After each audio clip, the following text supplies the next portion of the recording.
welcome once again to the halogen derivatives. So in the last lecture we have to see about preparation reactions of alkyl halide. In that we see from alcohol, how to prepare alkyl halide from alcohol. In this class we see from hydrocarbons, after that from halogen exchange, after that electrophilic substitution and Sand-Meyer reactions and some physical properties also there. So let's get started this lecture about the halogen derivatives in one shot.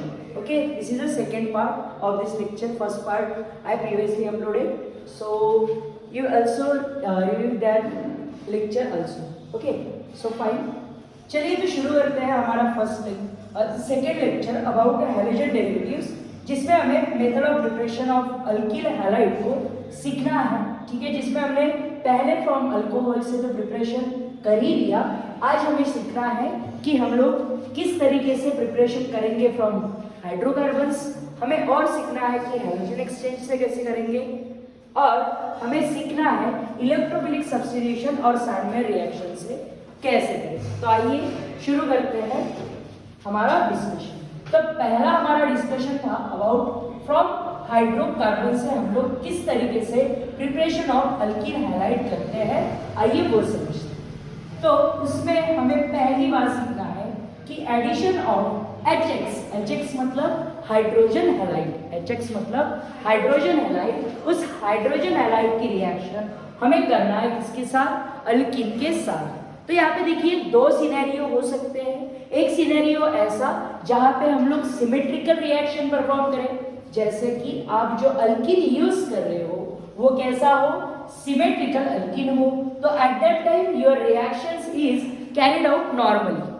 That's the H atom which goes to the first carbon and X atom goes to the second carbon, and after that there is a formation of alkyl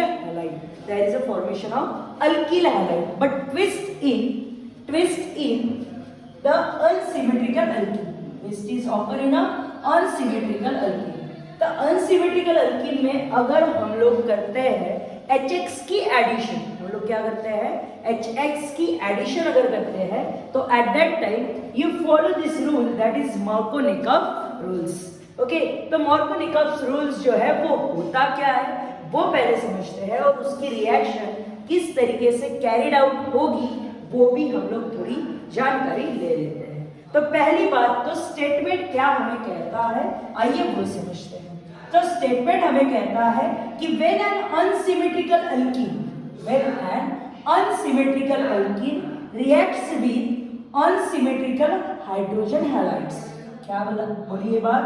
unsymmetrical alkene reacts with unsymmetrical hydrogen halides. The positive part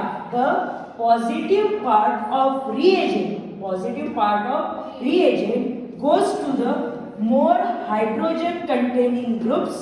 जहाँ पे सबसे ज्यादा hydrogen है वो वहां जाके बैठेगा, और जो निगेटिव पार्ट है वो लेस नंबर ऑफ हाइड्रोजन जिस कार्बन पे है वहां पे जाके वो बैठेगा. तो इस तरीके से मार्कोनिकॉफ ने हमें स्टेटमेंट बताया. ठीक है, एक बार फिर से हम समझते हैं कि अनसिमेट्रिकल अल्कीन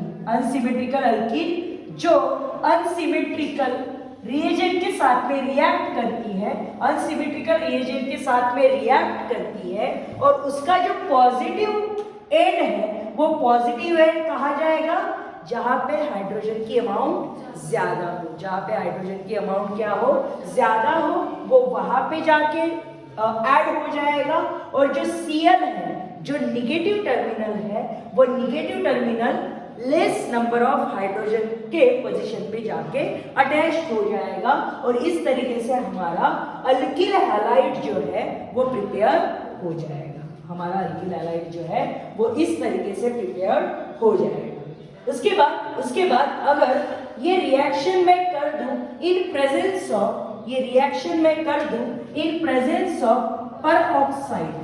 ये जो रिएक्शन है, इसी रिएक्शन को सिर्फ अनसिमेट्रिकल अल्कीन ही लेंगे. अल्किन ही लेंगे, उसको हम लोग सेम यही सिनेरियो रहेगा, बट हम लोग यूज क्या कर रहे हैं इन प्रेजेंस ऑफ पेरोक्साइड।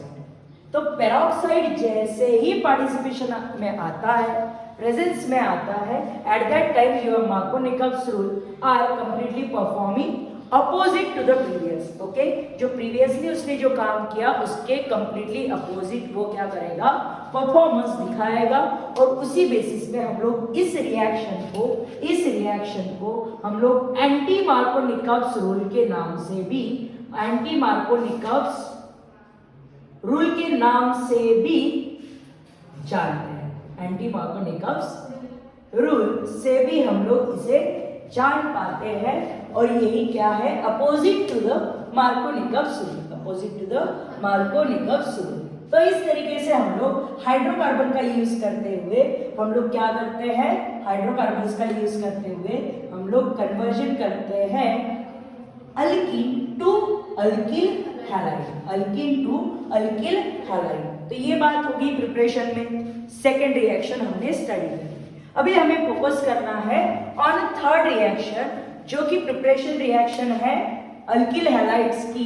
तो यहाँ पे होता क्या है, हैलोजन एक्सचेंज। यहाँ पे क्या होता है, हैलोजन एक्सचेंज। तो आपको हैलोजन तो पता ही है, आपको हैलोजन तो पता ही है। तो उस हैलोजन को हमें क्या करना है, एक दूसरे हैलोजन से एक्सचेंज करवाना है, एक दूसरे हैलोजन से हमें एक्सचेंज करवाना है। तो हम लोग सिंपली क्या करेंगे, देखिए पहले तो आप स्टेटमेंट देख लीजिए, इसका स्टेटमेंट क्या होगा। तो स्टेटमेंट में यही लिखा हुआ है, from preparation of alkyl iodide, है ना। अगर अल्किल आयोडाइड आपको प्रिपेयर करना है और आप यूज कर रहे हो अल्किल क्लोराइड को या ब्रोमाइड को, अल्किल क्लोराइड को या ब्रोमाइड को आप अगर यूज कर रहे हो और उसको आप ट्रीटेड करोगे किसके साथ, सोडियम आयोडाइड के साथ, in a presence of acetone, in the presence of acetone, at that time your conversion occurs from alkyl chloride to alkyl iodide. Your conversion is occur from alkyl chloride to alkyl iodide. So there is only one thing that you know from sodium iodide and acetone. ठीक है, तो आपको इसके बारे में पता होना चाहिए कि सोडियम आयोडाइड और एसीटोन जब रहेगा तो आपका अल्किल क्लोराइड कन्वर्ट होगा अल्किल आयोडाइड। और इस रिएक्शन को हम लोग प्यार से बोल देते हैं फ्रैंकेल-स्टेन रिएक्शन। हम इस रिएक्शन को प्यार से बोल देते हैं फ्रैंकेल-स्टेन रिएक्शन। इसके बाद और एक रिएक्शन होती है जो हम लोग हैलोजन एक्सचेंज पे ही देखते हैं, वो रिएक्शन जो है वो क्या होगी, ये जो अल्किल क्लोराइड है वो सिल्वर फ्लोराइड के साथ, वो क्या करता है, सिल्वर फ्लोराइड के साथ रिएक्ट करता है। और रिएक्शन में यहाँ पे देखिएगा, ठीक है, रिएक्शन में यहाँ पे क्या होता है, अल्किल फ्लोराइड प्रोड्यूस होता है और सिल्वर क्लोराइड जो है एज ए प्रेसिपिटेट करके यहाँ पे पैड, ओके, और आपका अल्किल फ्लोराइड यहाँ पे प्रिपेयर हो जाता है। और इस रिएक्शन को हम स्वार्ट्स रिएक्शन के नाम से जानते हैं। हम इस रिएक्शन को स्वार्ट्स रिएक्शन के नाम से जानते हैं। यहाँ पे डी ना होके टी चाहिए, ओके।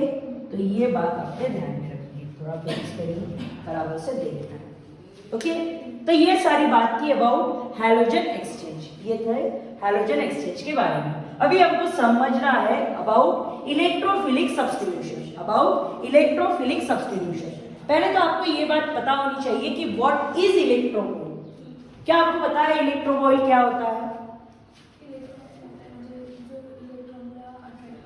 Very good. जो क्या करता है, खुद में इलेक्ट्रॉन डिफिशिएंट होता है। इलेक्ट्रोफिल मतलब खुद में वो क्या हो, डिफिशिएंट हो, खुद में वो डिफिशिएंट हो और इलेक्ट्रॉन लेने की टेंडेंसी जिसमें है, ठीक है, खुद में वो डिफिशिएंट है बट वो इलेक्ट्रॉन लेने की टेंडेंसी रखता है, उसी स्पेसिस को हम लोग क्या बोल देते हैं, इलेक्ट्रोफिलिक स्पेसिस या इलेक्ट्रोफॉइल बोलते हैं। उसी स्पेसिस को हम लोग इलेक्ट्रोफॉइल बोलते हैं, ठीक है। तो यहाँ पे वही हमको सिनेरियो दिया हुआ है कि आपको यहाँ पे क्या दिया हुआ है, एक एरोमेटिक कंपाउंड दिया हुआ है। एक एरोमेटिक कंपाउंड दिया हुआ है, या आप इसे कह सकते हो एक हमें बेंजीन रिंग कंटेनिंग कंपाउंड दिया हुआ है।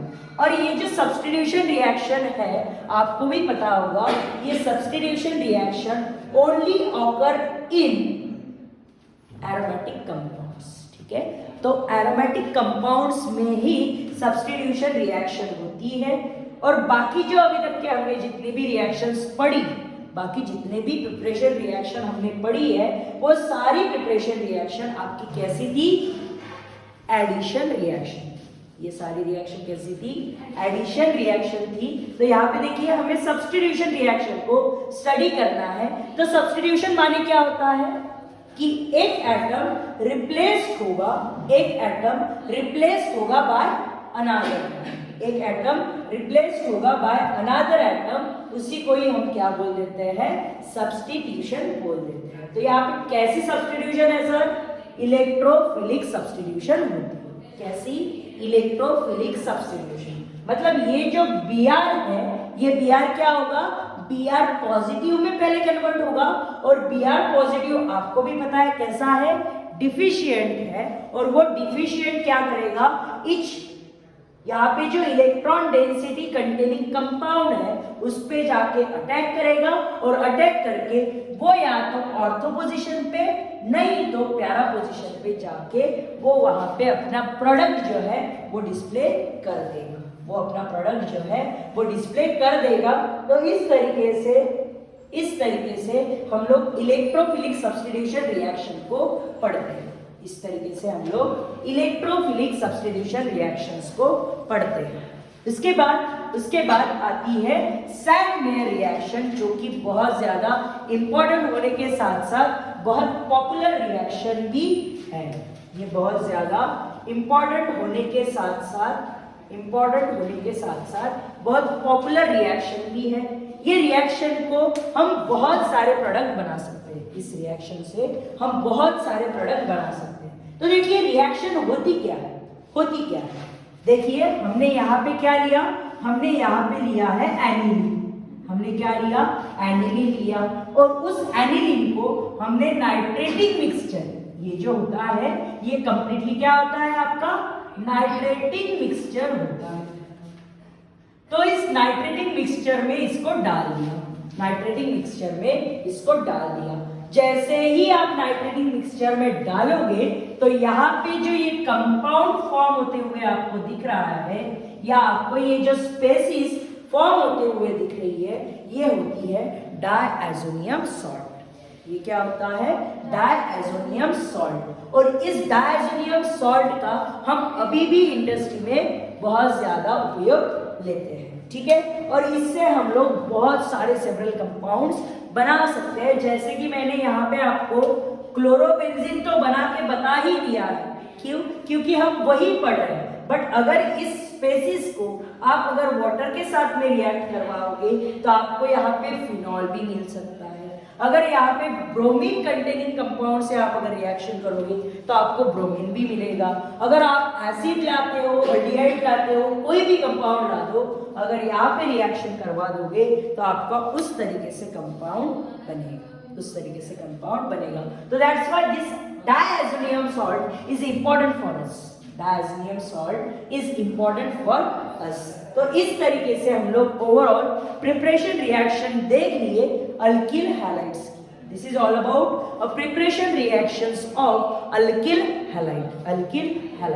उसके बाद का जो टॉपिक है हमारा, वो है फिजिकल प्रॉपर्टीज। इसके बाद का जो टॉपिक है वो क्या है? फिजिकल प्रॉपर्टीज, जिसमें आपको समझना होगा नेचर ऑफ इंटरमॉलिक्यूलर फोर्सेस, जिसमें आपको समझना होगा बॉइलिंग पॉइंट, एंड जिसमें आपको समझना होगा सॉल्युबिलिटी ऑफ अल्किल हैलाइड। ये सभी किसके बारे में हमें समझना है? ये सभी हमें अल्किल हैलाइड के बारे में समझा के देने हैं। अल्किल हैलाइड के बारे में आपको ये सारी चीजें समझा के देंगे, ठीक है। तो नेचर ऑफ इंटरमॉलिक्यूलर फोर्सेस कैसे होंगे सर, वो भी मैं समझा के दूंगा। बॉइलिंग पॉइंट कैसा होगा सर, वो भी मैं समझा के दूंगा। और सॉल्युबिलिटी कैसी होती है, वो भी मैं यहाँ पे आपको समझा के दूंगा। देखिए, अगर आप क्या करते हो अल्केन से अल्किल हैलाइड तैयार करते हो, है ना, तो eight that time you replace one hydrogen bye halogen group. और आपको ये बात तो पता ही होगी कि हैलोजन जो होते हैं, आपको ये बात तो पता ही होगी कि जो हैलोजन्स होते हैं वो हैलोजन कैसे होते हैं, मोर इलेक्ट्रोनेगेटिव होते हैं। क्या होते हैं, मोर इलेक्ट्रोनेगेटिव होते हैं। Very good. तो मोर इलेक्ट्रोनेगेटिव होने के कारण उन पे क्या होगा, कंपाउंड्स जनरेट किए उन्होंने, जैसे कि ये सारे अल्किल हैलाइड्स हमने जनरेट किए, तो उनमें इलेक्ट्रोनेगेटिविटी डिफरेंस होने के कारण उन पे आ जाते हैं क्या, पल्स, है ना, उन पे क्या आ जाते हैं, पल्स आ जाते हैं, जैसे कि पॉजिटिव और निगेटिव पल्स। जो अपने तरफ इलेक्ट्रॉन को अट्रैक्ट करेगा उस पे कौन सा चार्ज, निगेटिव चार्ज, और जो अपने तरफ से जाने देगा उस पे कौन सा चार्ज, पॉजिटिव चार्ज। ओके, तो ये बात तो आपको समझ में आ गई है। तो इसके कारण क्या होता है, उन पे डेवलपमेंट ऑफ चार्जेस हो जाते हैं और दैट्स व्हाई ये एक पोलर कंपाउंड बन जाते हैं। बट ये पोलर मॉडरेट पोलर होते हैं, ये स्ट्रॉन्ग पोलर नहीं होते, ये क्या होते हैं, मॉडरेट पोलर नेचर अपने अंदर लेके रहते हैं, मॉडरेट पोलर नेचर ये अपने अंदर लेके रहते हैं। और आपके टेक्स्ट बुक में वो पूरा चार्ट भी दिया हुआ है, वो थोड़ा एनालाइज करके आपने उसको समझना है। इसके बाद अगर हम देखते हैं किसी कंपाउंड को पोलर होते हुए, तो eight that time the boiling point of that compound is high. Okay, तो इसका बॉइलिंग पॉइंट कैसा होगा, हाई होगा सर। उनका बॉइलिंग पॉइंट क्या होगा, हाइयर होगा सर। अगर हम लोग बात करते हैं कि वो अगर पोलर है तो eight that time the boiling point of that alkyl halide is higher. But solubility का क्या होगा सर, तो आपको ये भी पता है कि ये मॉडरेट पोलर होने के कारण ये कभी भी वाटर में सोल्यूबल नहीं है। ठीक है, तो सोल्युबिलिटी की अगर बात करें तो ये मॉडरेट पोलर होने के कारण ये कभी भी वाटर में सोल्यूबल नहीं होंगे। आपने लाइक डिसॉल्व लाइक का कंसेप्ट सुना ही होगा। तो ये जो मॉडरेट पोलर है, तो ये मॉडरेट पोलर कंपाउंड में ही डिसॉल्व हो सकते हैं। ठीक है, तो ये वाटर में डिसॉल्व नहीं होंगे। इतनी बात आपको समझना है।